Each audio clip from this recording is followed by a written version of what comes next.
Nous sommes en 1988.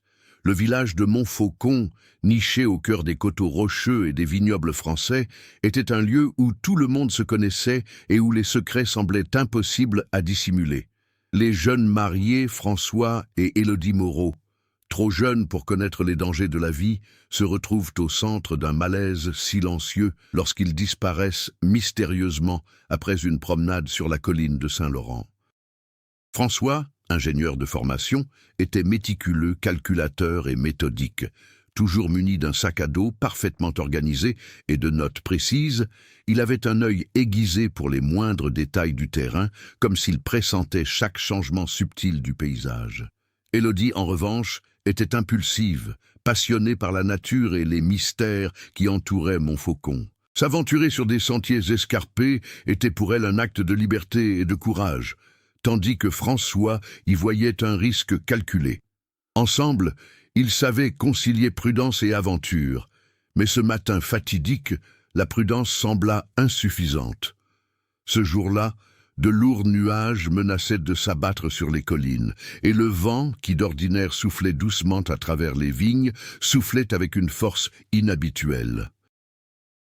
Le couple avait un projet simple: explorer un sentier peu fréquenté et revenir avant la nuit. Cependant, des témoins ont rapporté avoir entendu des cris étouffés près du flanc de la colline, et à la tombée de la nuit, il ne restait plus rien que des traces perdues parmi les rochers et les feuilles mortes. La police locale a immédiatement lancé des recherches, mais chaque parcelle de la colline semblait engloutir le moindre signe de vie.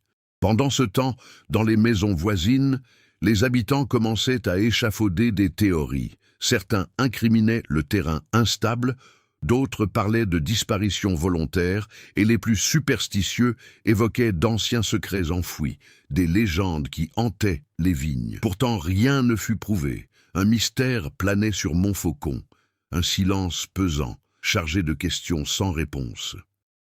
Au fil des mois, les nouvelles concernant François et Élodie s'estompèrent peu à peu des gros titres locaux, mais le souvenir du couple demeurait vivace dans le cœur de ceux qui les avaient connus. Les objets du jour de leur disparition, un mouchoir brodé, une vieille montre, le sac à dos de François, restaient introuvables, comme si la terre les avait engloutis. Chaque habitant qui passait près du sentier ressentait un étrange malaise, l'impression que la colline recelait un secret qui n'était pas encore prêt à être révélé. 12 ans plus tard, en 2000, de fortes pluies provoquèrent un glissement de terrain partiel sur le versant de la colline Saint-Laurent. Des roches et de la terre dévalèrent la pente, révélant une série d'objets que personne n'avait revus depuis ce jour funeste de 1988. Parmi eux, la montre de François, partiellement recouverte de boue, et l'écharpe d'Élodie, accrochée à une racine mise au jour par le glissement de terrain. La petite communauté était sous le choc. C'était comme si le passé avait enfin décidé de sortir de son silence. La police est retournée sur les lieux, consciente désormais qu'il ne s'agissait pas de simples objets, mais d'un indice susceptible d'apporter des réponses tant attendues. Qu'était-il arrivé au couple? Pourquoi ces traces étaient-elles restées si longtemps sur le flanc de la colline? Et surtout, que pouvait-on encore cacher sous les couches de terre et de pierre? La découverte a rapidement fait le tour des petites villes voisines et même des médias nationaux, transformant Montfaucon en un point d'intérêt inattendu. Malgré la découverte des objets, le mystère demeurait entier. Le temps avait effacé bien des souvenirs, et des rumeurs commencèrent à circuler. Certains disaient avoir aperçu des ombres sur la colline, d'autres avoir entendu des chuchotements durant la nuit. Mais personne n'en avait la preuve, seulement des témoignages fragmentaires, et l'étrange impression que la colline recelait bien plus que de simples objets. La tension était palpable, silencieuse, mais omniprésente. Chaque pas sur le sentier était désormais mesuré. Chaque regard porté sur le flanc de la colline soulevait une question sans réponse. L'histoire de François et Élodie était loin d'être terminée. Elle entrait simplement dans une nouvelle phase, une phase où le passé commençait à ressurgir avec force, prêt à révéler des secrets susceptibles de bouleverser tout ce que les habitants de Montfaucon croyaient savoir de cette paisible colline et des vignes qui l'entouraient. Montfaucon, malgré son apparence paisible, recelait des secrets que seul le temps et ses plus anciens habitants connaissaient. Maisons de pierre, ruelles étroites et vignes à flanc de coteaux composaient un cadre pittoresque, mais la proximité des falaises rendait la vie imprévisible. La géographie influençait chaque choix, les itinéraires de randonnée, les dates des vendanges, et même la façon dont les enfants jouaient près des pentes instables. Cette interaction constante entre les hommes et la terre engendrait un sentiment d'intimité avec la nature, et en même temps un profond respect pour ce qu'elle pouvait engloutir sans prévenir. François Moreau, avant sa disparition, était connu pour son souci du détail. Son travail d'ingénieur civil consistait à concevoir de petits ponts et des murs de soutènement pour les pentes de la région, et il possédait une connaissance approfondie de la géologie locale. Lors de ses promenades avec Élodie, il observait le sol, la végétation et les risques d'érosion, consignant tout dans son carnet en cuir usé. Ses habitudes d'observation, qui semblaient anodines pour la plupart, se révélèrent être des indices cruciaux pour comprendre la disparition. Le couple n'avait pas été négligent, mais quelqu'un ou quelque chose semblait avoir perturbé leur itinéraire soigneusement préparé. Élodie, quant à elle, était issue d'une famille de vignerons depuis des générations. Son lien avec Montfaucon était profond. Elle connaissait chaque vigne, chaque chemin et chaque histoire que les anciens racontaient au coin du feu. Son impulsivité contrastait avec le pragmatisme de François, mais l'incitait aussi à percevoir le monde avec plus de sensibilité.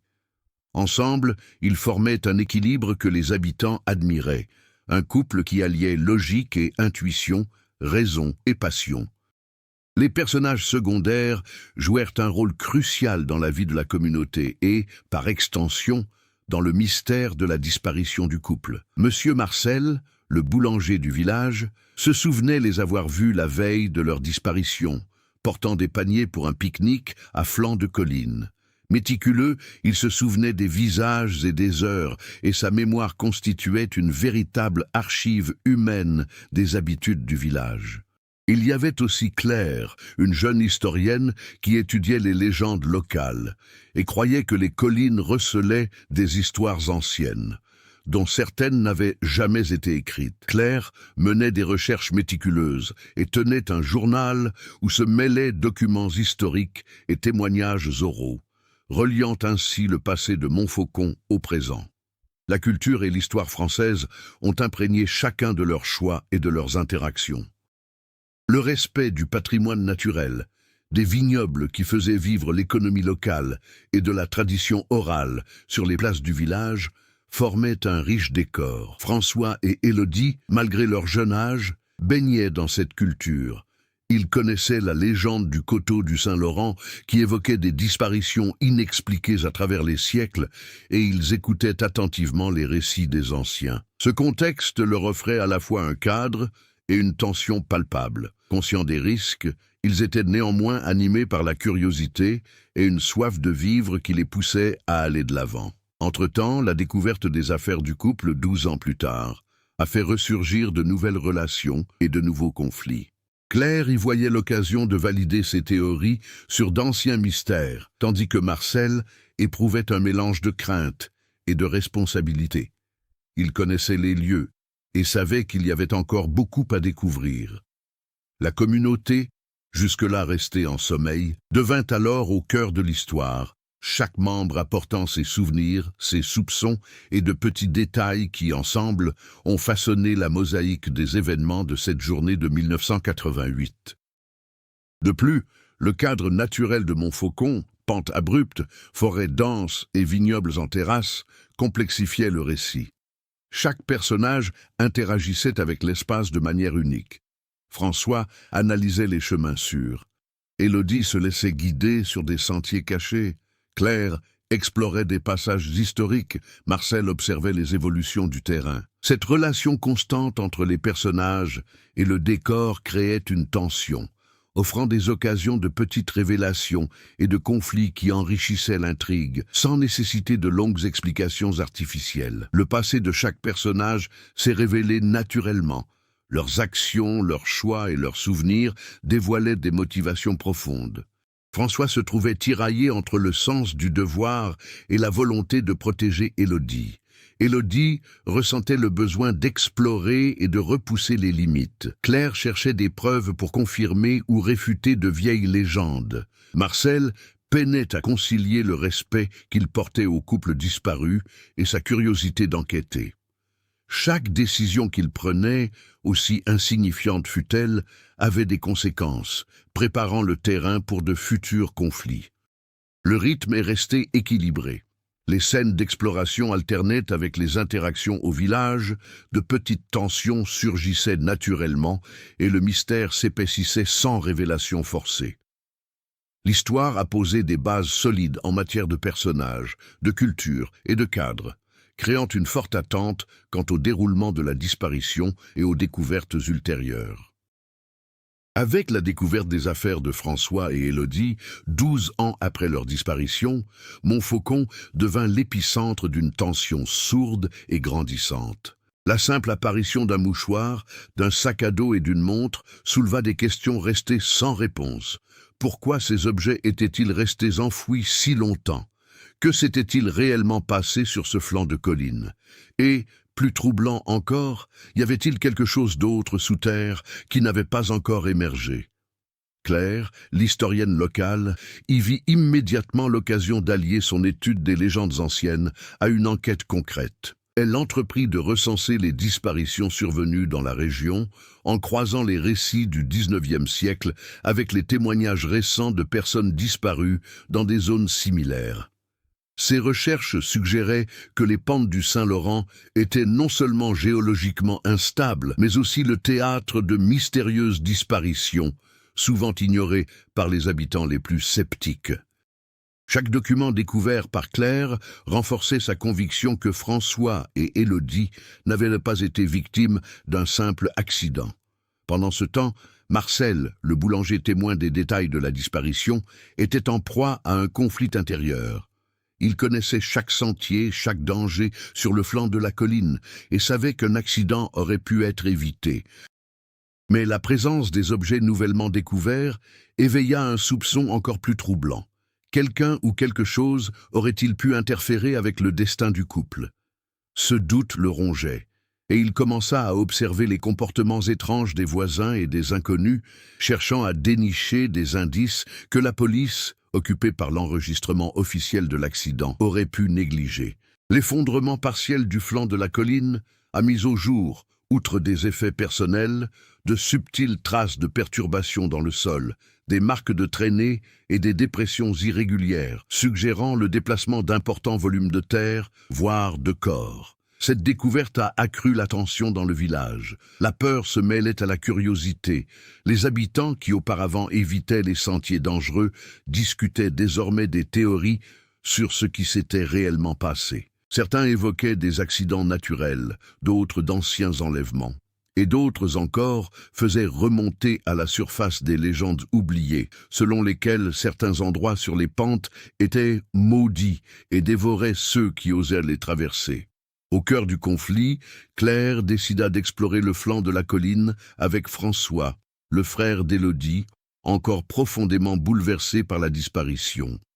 Ensemble, ils commencèrent à examiner minutieusement les lieux, documentant chaque détail, fissures dans le sol, arbres partiellement déterrés et petits objets mis au jour par la boue. Chaque pas révélait un danger à la fois physique et psychologique.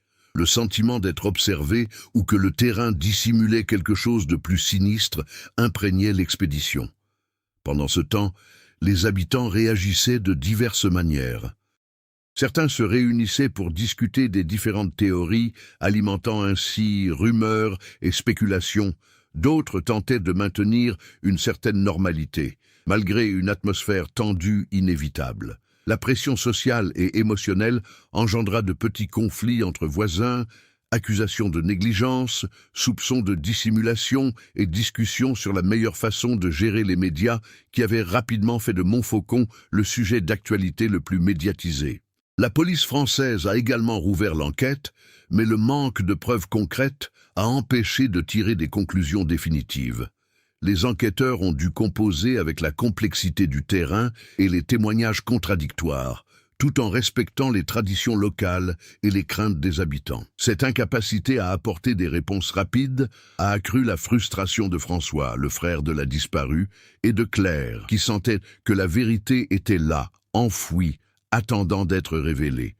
Chaque scène de l'enquête intensifiait le conflit. Des objets émergeaient partiellement du sol pour disparaître aussitôt après les nouvelles pluies. Des glissements de terrain bloquaient les sentiers. Les rumeurs d'apparition et les chuchotements alimentaient la paranoïa. Le récit montrait, par leurs actions, l'impact psychologique sur les personnages. Claire, déterminée à prouver ses théories, François, rongé par le deuil, Marcel, tiraillé entre la peur et le désir de protéger le village. Ces obstacles, en plus de faire progresser l'intrigue, révélaient des nuances de la personnalité de chaque protagoniste, maintenant ainsi le récit imprévisible et plein de suspense. Le conflit s'étendit également à un niveau personnel. Les relations furent mises à l'épreuve, de vieilles peurs refirent surface et les décisions de quelques-uns affectèrent beaucoup d'autres. Chaque découverte, chaque détail servait de catalyseur à la tension, préparant le récit à des intrigues secondaires plus complexes et à l'imminence d'un tournant décisif. La colline, silencieuse et impassible, semblait répondre aux efforts humains, façonnant le destin de ceux qui osaient explorer. Alors que le conflit principal tournait autour de la disparition de François et Élodie et de la découverte des objets, des intrigues secondaires commencèrent à se développer, enrichissant le récit et dévoilant de nouveaux aspects du village de Montfaucon. Chaque personnage secondaire apportait sa propre histoire, intimement liée au mystère central, tissant une tension palpable, entremêlant passé et présent. Claire, l'historienne, découvrit que d'anciens documents mentionnaient des disparitions mystérieuses, semblables à celles du couple, survenues il y a plus d'un siècle. Certains récits évoquaient des couples explorant les coteaux pour observer les vignes les jours de vendange, avant de disparaître à jamais. Le lien avec François et Élodie n'était pas seulement géographique. L'histoire suggérait que Montfaucon était le théâtre de disparitions quasi rituelles, ce qui attisa chez l'historienne une véritable obsession. Des forces naturelles, humaines ou surnaturelles, étaient-elles en jeu? Cette intrigue secondaire ajouta une dimension intellectuelle et historique à l'enquête, approfondissant l'histoire sans pour autant détourner l'attention du conflit principal. François, le frère de l'homme disparu, était confronté à des dilemmes personnels qui constituèrent une importante intrigue émotionnelle. Il peinait à surmonter le deuil accumulé pendant 12 ans, et à présent, la réapparition des affaires du couple faisait naître en lui un mélange d'espoir et de crainte.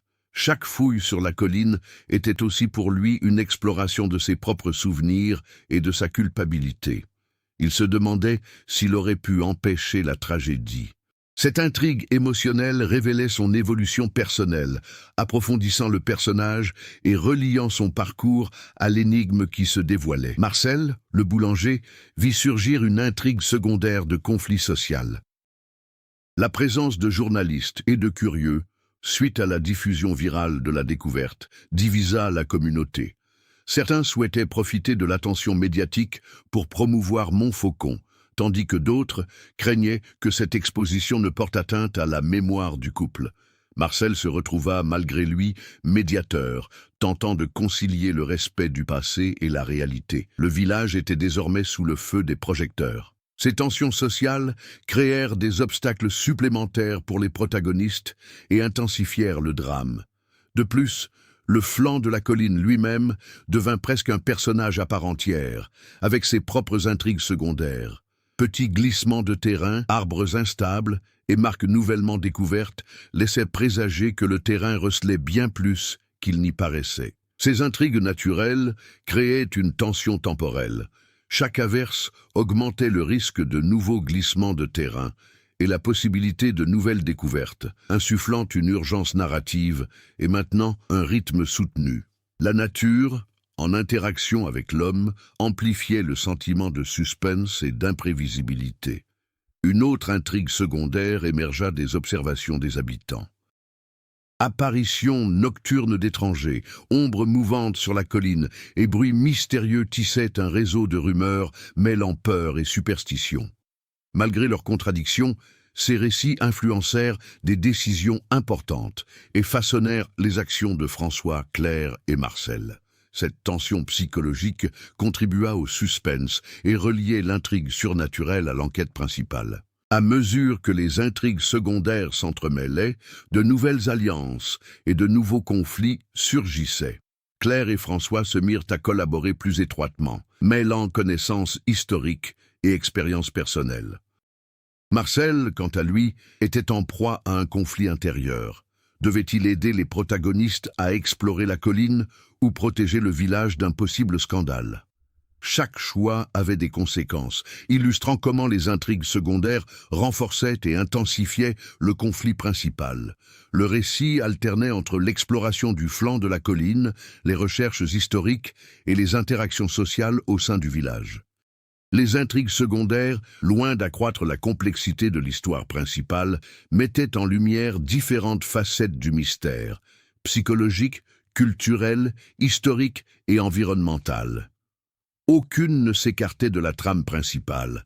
Au contraire, chaque détail ajoutait une tension supplémentaire, épaississant l'énigme de la disparition et préparant le terrain pour le dénouement. La pression du temps s'intensifiait à mesure que les pluies successives menaçaient de révéler de nouveaux objets ou de détruire des indices. François et Claire devaient agir vite pour tout consigner avant que la colline ne les engloutisse à nouveau.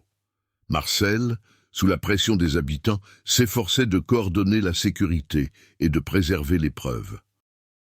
De petits conflits, des alliances inattendues et des décisions risquées maintenaient le rythme du récit, l'empêchant de devenir prévisible ou monotone. Finalement, les intrigues secondaires ont tissé des strates émotionnelles et narratives complexes. Le mystère central demeurait, mais chaque personnage avait désormais des motivations claires, des conflits internes et externes, et la colline du Saint-Laurent servait de catalyseur à tous ces événements.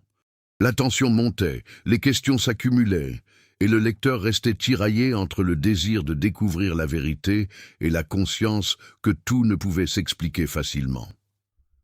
Le jour se leva gris à Montfaucon, et une nouvelle pluie fine tomba sur le versant de la colline Saint-Laurent, rendant le terrain encore plus instable. François et Claire décidèrent de procéder à une dernière inspection avant que les autorités ne ferment le secteur en raison du risque de glissement de terrain. Chaque pas était calculé. Chaque regard attentif au creux du terrain ou au moindre objet partiellement exposé. Mais personne n'était préparé à ce qui allait surgir de ce versant, qui recelait des secrets depuis des décennies. Au fil de leur promenade, Claire remarqua une pierre partiellement détachée, révélant une petite cavité. Elle s'approcha prudemment et, après avoir soigneusement dégagé les débris, découvrit un vieux carnet jauni par le temps. Les pages étaient remplies de notes énigmatiques, de cartes rustiques et de symboles qui semblaient indiquer des points précis sur le flanc de la colline. Parmi les entrées figuraient des mentions de François et Élodie, non pas comme victimes d'un accident, mais comme participants involontaires à une machination bien plus vaste, peut-être orchestrée par quelqu'un ou quelque chose qui savait manipuler le terrain. La révélation les laissa tous deux sans voix. Jusque-là, ils avaient cru que la disparition du couple était un accident naturel ou une tragédie isolée. Mais à présent, l'hypothèse d'un élément extérieur intelligent et calculateur dans cette histoire se profilait. Claire commença à déchiffrer les notes, avec le sentiment que chaque détail était lié à des événements du passé de Montfaucon, dessinant un schéma troublant de disparition et de réapparition d'objets. Entre-temps, François remarqua que le terrain autour de la cavité portait des traces de manipulation, des pierres disposées de façon presque rituelle, des creux suggérant des empreintes délibérées et des marques indiquant que quelqu'un avait préparé le sol pour y cacher ou préserver quelque chose. Désespoir et excitation se mêlaient. Ils avaient un indice concret, mais ils devaient aussi faire face à la possibilité que le couple disparu ait été la cible de sombres desseins. Cette découverte a radicalement changé la donne dans l'enquête. Claire percevait désormais la disparition comme un élément d'une énigme plus vaste, et François se sentait investi de la responsabilité de découvrir la vérité qui touchait sa famille. La colline, autrefois simple théâtre de tragédie et de mystère, se transforma en un terrain de conspiration et de suspense. Chaque objet qui apparaissait, chaque trace au sol, prenait un sens nouveau, suggérant que François et Élodie avaient laissé des traces intentionnellement ou que quelqu'un les avait manipulées pour les faire disparaître. Les intrigues secondaires, chargées d'émotions, atteignirent également leur paroxysme. François, confronté à la possibilité que la mort du couple ne soit pas accidentelle, était partagé entre colère, culpabilité et détermination. Claire, quant à elle, s'efforçait de déchiffrer les symboles du carnet sans perdre son objectivité. Marcel, apprenant la découverte, était tiraillé entre alerter les habitants et protéger les protagonistes des rumeurs qui pourraient mettre tout le monde en danger.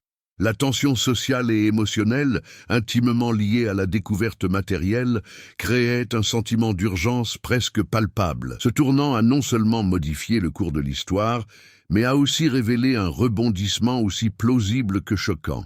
Les disparitions à Montfaucon n'étaient pas le fruit du hasard, et la colline recelait des indices laissant penser que quelqu'un, peut-être lié au village ou à d'anciens rituels, manipulait les événements depuis des décennies. L'enquête, initialement axée sur un accident, s'est ainsi transformée en une véritable quête de réponse, susceptible de dévoiler des secrets troublants sur le passé de la communauté.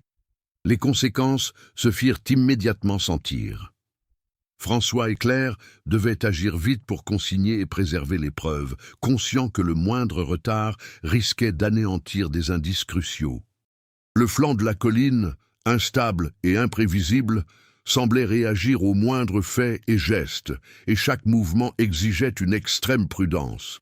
Le sentiment que le terrain dissimulait bien plus qu'il n'y paraissait exacerba la tension narrative, préparant le lecteur à la suite, les conséquences et les réactions qui allaient suivre cette découverte bouleversante. Le suspense atteignit un nouveau niveau. Les objets qui apparaissaient prenaient désormais un sens. Les marques au sol laissaient deviner des intentions humaines, et le vieux carnet reliait passé et présent. L'histoire, qui semblait se limiter à des disparitions, se transforma en une énigme complexe aux multiples niveaux d'action, de motivation et de danger.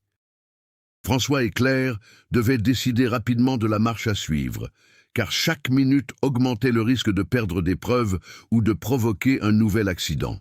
La découverte du vieux carnet et des marques manipulées à flanc de colline a transformé Montfaucon en un foyer de tension et d'incertitude.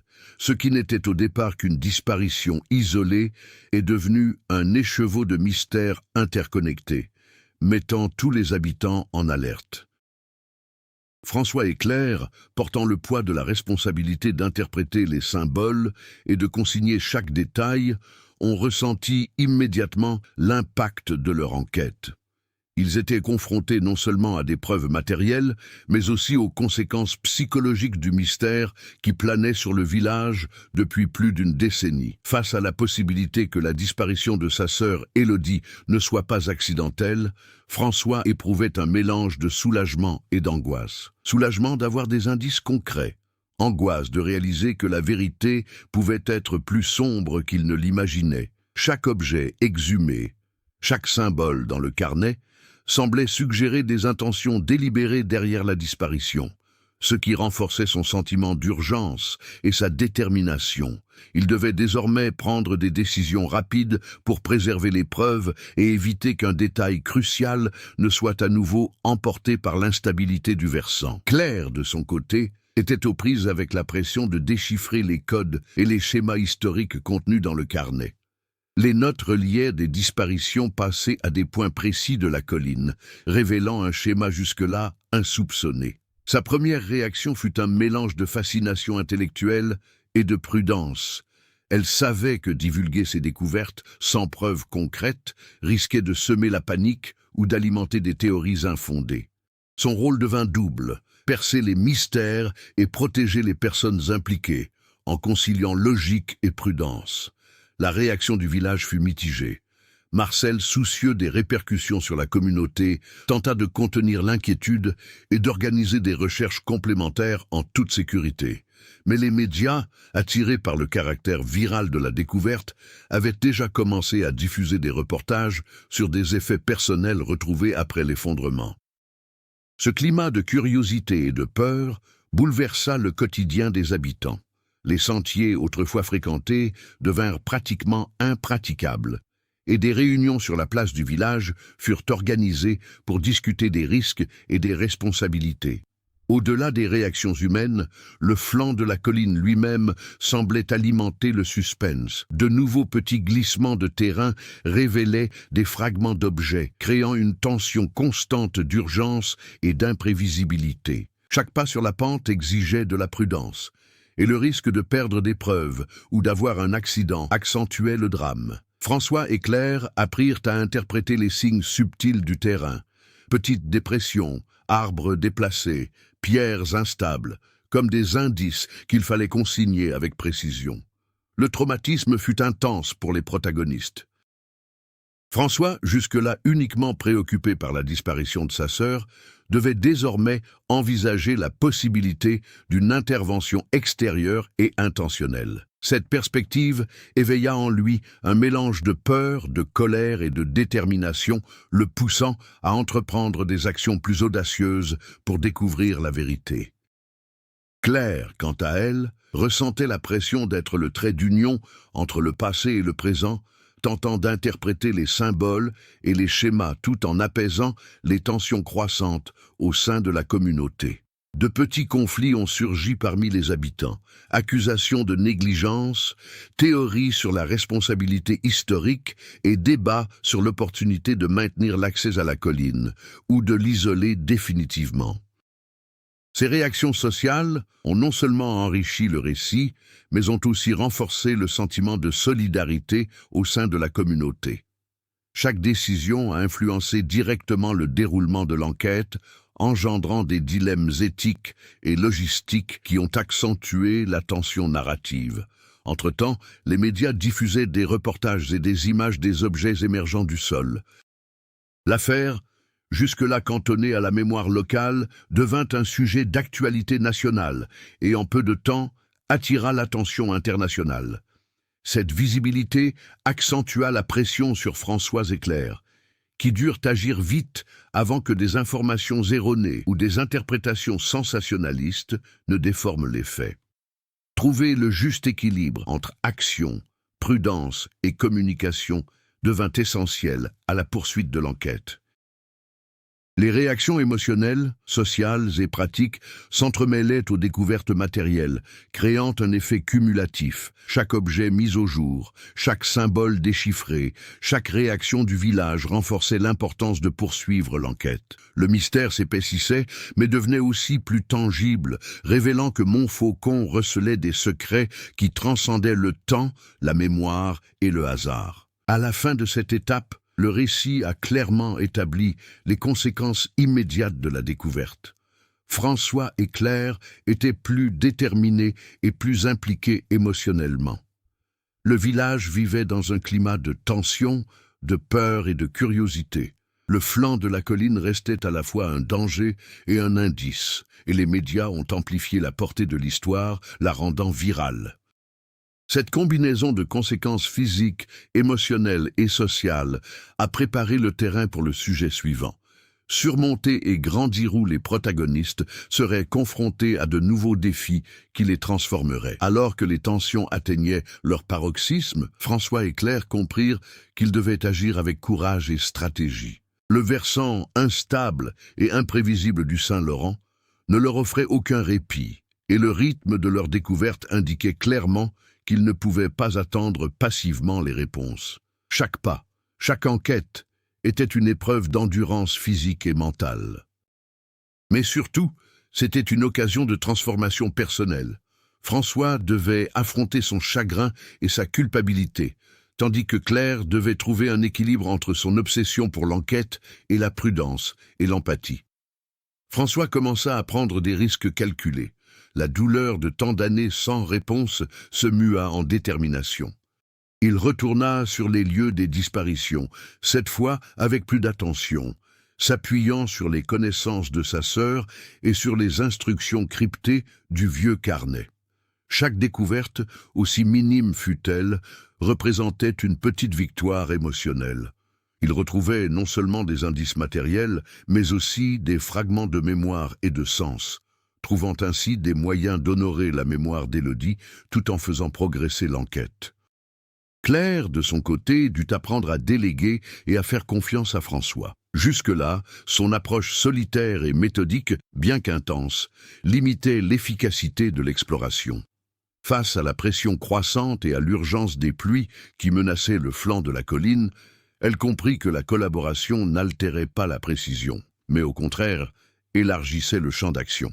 Ce changement accéléra non seulement l'investigation, mais permit également à Claire de développer patience et empathie, témoignant d'une évolution dans sa façon d'appréhender les risques et les relations humaines. De nouveaux obstacles surgirent, obligeant les protagonistes à innover. Des rochers instables bloquaient des passages, des sentiers devenaient impraticables et il fallait récupérer les objets mis au jour avant qu'ils ne soient détruits par la boue. Chaque épreuve physique reflétait un défi émotionnel et psychologique. François surmonta la peur d'échouer à nouveau. Claire géra l'angoisse d'interpréter des symboles sous pression, et tous deux apprirent à prendre des décisions rapides, sans se laisser submerger par la panique. L'évolution des personnages se manifestait également dans leurs relations humaines. Marcel, auparavant soucieux de protéger le village de la panique, devint un partenaire stratégique, contribuant à l'organisation de la sécurité et à la coordination des observateurs chargés de documenter les nouvelles découvertes. La confiance mutuelle entre les habitants et les enquêteurs renforçait le récit, illustrant comment les individus peuvent évoluer et s'adapter face aux crises. Chaque acte de coopération consolidait le parcours de transformation personnelle des protagonistes. La pression du temps s'intensifiait. Les fortes pluies et l'instabilité du sol exigeaient d'agir vite. François et Claire apprirent à décrypter les signes subtils sur le flanc de la colline. Fissures annonçant un déplacement imminent, réseau d'écoulement de l'eau, zone d'érosion susceptible de révéler ou de détruire des indices. Cette attention méticuleuse symbolisait leur évolution. Tous deux passèrent de simples observateurs à acteurs de leur propre vie, capables d'anticiper et de réagir de manière stratégique, transformant la peur en action. Tout en travaillant ensemble, François a affronté avec courage les souvenirs de sa sœur. Il a compris qu'une obsession de trouver des réponses pouvait être paralysante si elle n'était pas accompagnée d'actions concrètes. Chaque découverte sur la colline, chaque objet retrouvé était un pas de plus vers le deuil, un chemin vers l'acceptation et la clarté. Parallèlement, Claire a découvert l'importance de respecter les limites physiques et émotionnelles d'autrui, de trouver un équilibre entre dévouement et empathie, et de reconnaître que la collaboration renforçait l'enquête. Des intrigues émotionnelles s'entremêlaient aux progrès concrets. Les habitants qui craignaient autrefois la colline fournissaient désormais des informations sur les lieux de disparition passés. Les récits historiques du carnet étaient confrontés aux observations sur le terrain, et les petites victoires, comme la récupération d'un objet important, renforçaient le sentiment de compétence et la confiance de François et Claire. Chaque succès accroissait leur motivation, consolidant leur développement personnel et leur maîtrise de la situation. Après des semaines d'enquête intense, François et Claire étaient sur le point de percer le mystère de Montfaucon. Le flanc de la colline Saint-Laurent, qui recelait des secrets depuis des années, dévoilait peu à peu des fragments de son passé. Chaque objet retrouvé, chaque symbole déchiffré dans le vieux carnet, chaque trace au sol tissait un récit plus clair, mais aussi plus tendu. L'imminence de la vérité faisait peser une pression accrue, tant physique qu'émotionnelle, sur les protagonistes et la communauté. La préparation du dénouement commença par la consolidation des preuves.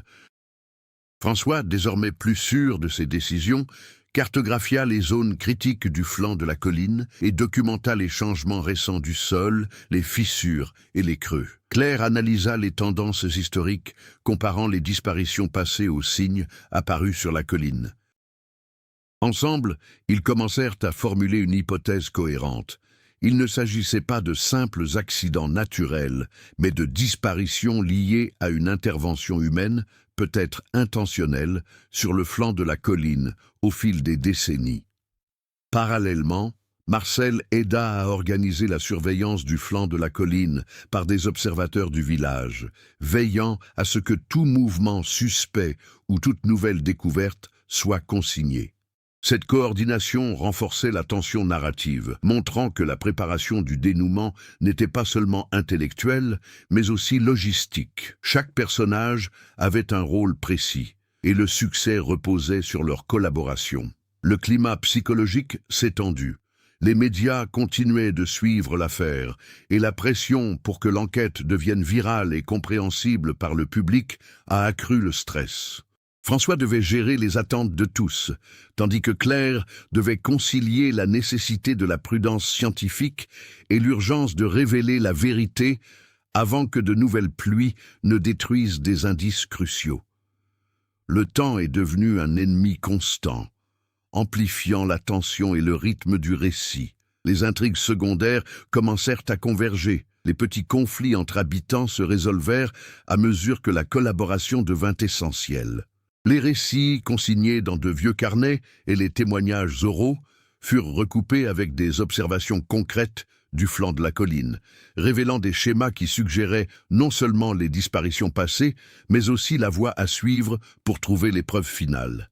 Chaque découverte renforçait le sentiment que le dénouement était proche, le moment où la vérité éclaterait enfin au grand jour. François et Claire commencèrent à se préparer physiquement pour affronter les zones les plus dangereuses du versant. Sentiers instables, rochers instables et arbres penchés exigeaient une planification rigoureuse. Matériel d'escalade, cordes et outils furent méticuleusement organisés et des stratégies de sécurité furent élaborées pour minimiser les risques. Cette préparation concrète reflétait la maturité des protagonistes. Non seulement ils réagissaient aux difficultés, mais ils les anticipaient, faisant preuve de maturité, de courage et d'intelligence. De plus, des signes de présence extérieure commencèrent à apparaître. Des étrangers venus enquêter sur le phénomène, des touristes curieux et des journalistes ajoutèrent à la tension ambiante. François et Claire devaient rester concentrés, sans se laisser distraire, tandis que la colline, silencieuse et menaçante, semblait susciter de nouvelles découvertes. Chaque détail comptait, et la moindre négligence pouvait compromettre l'enquête ou mettre des vies en danger. Sur le plan émotionnel, François se confronta au passé de sa sœur et à la douleur accumulée pendant tant d'années. Il comprit qu'il devait transformer sa tristesse en action décisive, en se concentrant sur des indices concrets et en préservant les preuves. Claire, quant à elle, sut trouver un équilibre entre obsession et prudence, prenant des décisions rapides et intelligentes pour décrypter les schémas et anticiper les mouvements sur le terrain. Cette préparation émotionnelle compléta la préparation physique et intellectuelle, témoignant de l'évolution complète des protagonistes. Au terme de cette étape, François et Claire étaient prêts pour le dénouement. Forts de leurs connaissances, de leur expérience et de leur courage, dotés de stratégies claires, du soutien de leur communauté et des outils nécessaires pour affronter ce terrain périlleux, ils approchaient du moment où la vérité allait éclater de façon aussi choquante qu'inévitable. La tension narrative atteignit son paroxysme, préparant le lecteur au dénouement du conflit central. Le ciel était lourd au-dessus de Montfaucon, et le flanc de la colline Saint-Laurent tremblait sous les pluies récentes. François et Claire avançaient avec prudence, chaque pas calculé pour éviter les pierres instables et les éboulements. La tension était palpable. Le vieux carnet, les marques au sol et les objets qui avaient émergé laissaient présager que la vérité allait éclater. Mais nul ne savait exactement ce qu'ils allaient découvrir. Arrivé au centre du flanc de la colline, François remarqua quelque chose qui allait tout changer. Sous un gros rocher à moitié enfoui se trouvait un compartiment de fortune, soigneusement dissimulé. À l'intérieur se trouvaient les effets personnels de François et Élodie, vêtements, carnets, photographies et une petite boîte contenant des objets dont personne d'autre ne connaissait l'existence. Mais ce qui les bouleversa véritablement fut une lettre, écrite d'une main inconnue, datée de 1988. L'auteur y décrivait en détail comment le couple serait mystérieusement protégé et tenu à l'écart de la communauté jusqu'au moment opportun. Claire lut la lettre à voix basse, les yeux écarquillés. Ils ne sont pas partis par accident. Tout était prévu pour que le secret reste entier jusqu'à présent. Cette révélation changea radicalement la perception de la disparition. François et Élodie n'avaient pas été victimes d'une catastrophe naturelle, mais d'une intervention délibérée et soigneusement orchestrée. Le mystère ne se limitait plus à une simple disparition. Il portait désormais sur le contrôle, le secret et la protection, des motivations qui commençaient seulement à se dévoiler.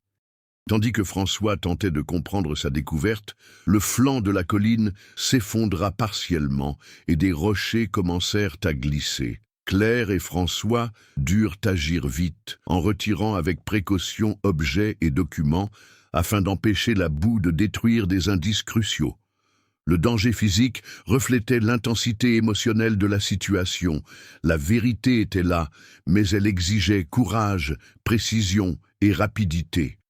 Chaque décision pouvait déterminer s'il parviendrait à préserver les informations qui expliquaient enfin la disparition du couple. L'analyse des documents a permis de découvrir que François et Élodie avaient été mis à l'abri dans une propriété isolée, loin des regards indiscrets et de la communauté.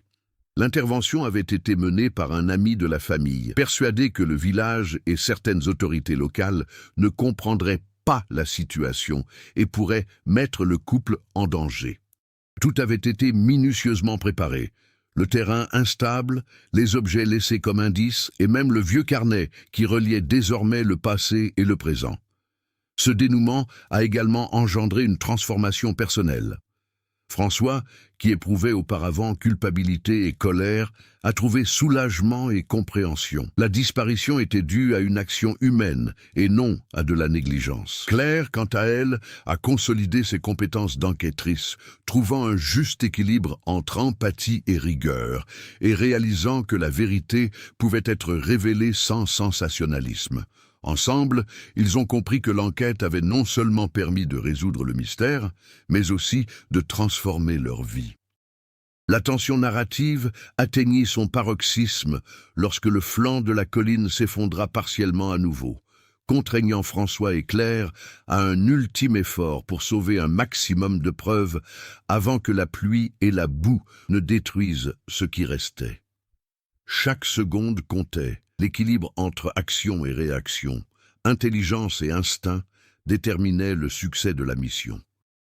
La colline, silencieuse et menaçante, était à la fois un adversaire et un catalyseur de révélation, rendant l'instant intense, imprévisible et chargé d'émotions. Finalement, tout s'est éclairci. François et Claire ont récupéré les objets essentiels, déchiffré le carnet, compris le plan derrière la disparition et réussi à établir la vérité. La communauté, d'abord tendue et inquiète, a enfin compris ce qui s'était réellement passé.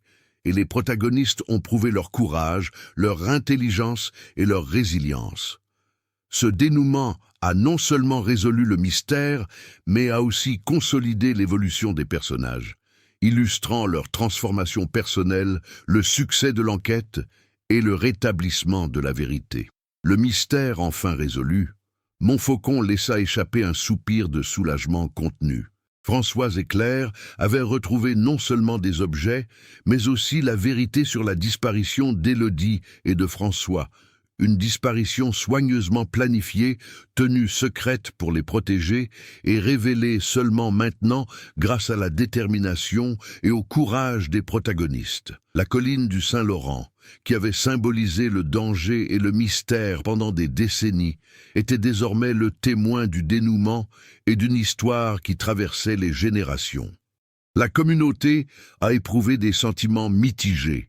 La peur et l'angoisse qui l'avaient marqué ces dernières années ont laissé place à la compréhension et à l'admiration pour le travail de François, Claire et Marcel. L'explication de la disparition, bien que surprenante, a permis d'apaiser les tensions et de faire le deuil de ce qui, pendant des décennies, avait été considéré comme un mystère insoluble. Les rassemblements sur la place du village, autrefois centrés sur les théories et les rumeurs, sont désormais devenus des moments de partage, de célébration de la découverte et de reconnaissance du courage des enquêteurs. François, quant à lui, éprouva un profond soulagement. Le poids de la culpabilité et de l'incertitude qu'il avait porté pendant 12 ans se dissipa enfin. Il comprit que ni la colline, ni sa propre famille n'étaient responsables de la disparition d'Élodie, mais qu'il s'agissait plutôt d'une intervention intentionnelle, motivée par un souci de protection. Cette compréhension n'effaça pas la douleur de la longue séparation, mais elle transforma sa vision de la responsabilité, de la confiance et du pardon. Chaque objet retrouvé, chaque indice déchiffré, renforçait son sentiment de justice et d'apaisement. Claire a vécu sa propre évolution émotionnelle et intellectuelle. L'obsession qui la poussait initialement à déchiffrer symboles émotifs s'est muée en une admiration pour l'équilibre entre mystère et humanité. Elle a compris que la vérité ne se limitait pas aux preuves matérielles, mais englobait la compréhension et l'empathie, et que son rôle d'enquêtrice consistait non seulement à découvrir, mais aussi à préserver et à contextualiser. Sa collaboration avec François et ses échanges avec la communauté ont consolidé son développement, démontrant que savoir et émotion peuvent être intimement liés. Marcel, qui était resté prudent et protecteur tout au long du processus, constatait désormais les fruits de sa patience et de ses conseils. Le village, jadis divisé entre peur et curiosité, se muait en une communauté unie par la reconnaissance de la complexité du passé et par le respect de la vie et des secrets préservés. Il avait compris que la collaboration et la patience étaient essentielles à la sécurité et à la cohésion sociale, et que l'engagement collectif pouvait transformer les tensions en apprentissage. La pente, longtemps théâtre de peur et de disparition, acquit une nouvelle signification. La nature, toujours imprévisible, était désormais perçue comme une alliée de la mémoire et de l'histoire du village. Les traces laissées par le couple et les objets qui refirent surface étaient des témoignages tangibles du passé, permettant à la communauté de méditer sur le passage du temps, l'importance de la vigilance et la relation fragile entre l'être humain et son environnement. L'affaire a eu des répercussions bien au-delà de Montfaucon. La diffusion virale de la découverte, qui avait d'abord suscité l'attention et l'inquiétude, est devenue un exemple d'enquête rigoureuse, de respect de l'histoire et de courage face à l'inconnu. Ce récit, jalonné de dangers physiques, de dilemmes émotionnels et de défis sociaux, a démontré que la vérité, bien que complexe et longue à révéler, pouvait rétablir l'équilibre, la confiance et la compréhension. Finalement, François et Claire ont non seulement résolu le mystère, mais aussi transformé leur vie et leurs relations. Le couple disparu, dont l'existence avait été tenue secrète pour des raisons de sécurité, avait été protégé, et les protagonistes ont pu honorer leur mémoire et établir la vérité dans son intégralité. L'histoire, marquée par le suspense, le danger et des révélations palpitantes, s'est conclue sur une note de résolution, de cohérence et d'émotion, démontrant que même les mystères les plus profonds peuvent être élucidés grâce au courage, à la collaboration et à la persévérance. La conclusion a confirmé que l'enquête, l'épanouissement personnel et la collaboration communautaire étaient plus importants que la simple mise au jour des faits. Chaque personnage a trouvé une forme d'apaisement. François a surmonté sa culpabilité et sa peur. Claire a trouvé l'équilibre entre obsession et empathie. Marcel a renforcé son rôle de gardien du village.